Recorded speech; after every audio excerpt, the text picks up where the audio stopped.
Hello, this is Ricardo the Realtor here at Century 21 Beachside in Long Beach. Today I want to talk to you in regards to home loans. What to do, what not to do when you're getting pre-approved for a home loan. So what I did was I invited my very good friend and trusted loan officer. She's been doing home loans for over 9 years now. Her name is Julie Aragon with First Cal. Julie, hello. Hi, Ricardo. Thank you for coming down. I wanted to kind of talk about things that are expected from home buyers, primarily what they should not do.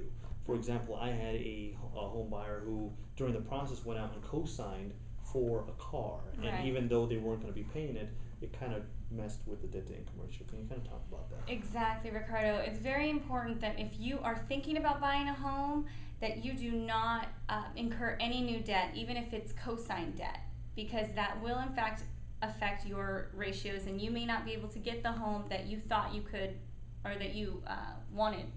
So very important, do not incur any new debt, even co-signed debt, even if somebody else is making the payment. Right, so that's a little tough obstacle to overcome, but that's a very good explanation. Now, what about the elusive credit score? We really don't know how that works, but what should we actually think about when we talk about our credit?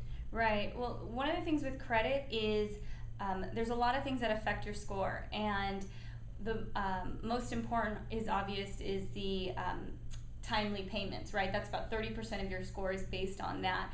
But another good chunk of it is based on inquiries. So you don't want to go have, all over town and have a bunch of people run your credit, because that could also affect your score. And if you're right on the cusp, if you're right in that 640 range and you fall below, you may end up paying a lot more for that same loan. So you don't want to incur any additional inquiries. The other thing you don't want to do is dispute any accounts without getting some professional advice, because there's certain accounts that if you dispute will could hurt you more than help. Okay, because they may in fact report the dispute. Exactly. Okay. So we have to be mindful of that, and I would just recommend speaking with a professional that can guide you through that process. Go ahead. What about the clients who have maybe cash on hand? Yes, so the market's definitely changed.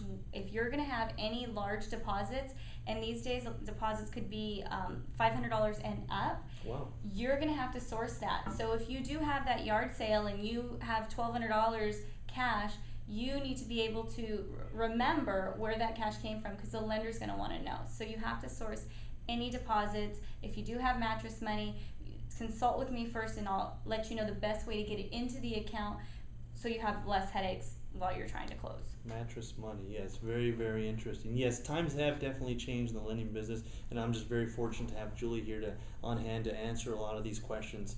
If you have any questions for us in regards to home loans or what you need to get pre-qualified, contact Julie. I will provide that information, or myself. We'll be more than happy to help you. Again, thank you very much. I hope this was somewhat helpful to you, and I hope to talk to you soon. Thank you, Julie. Thanks, Ricardo.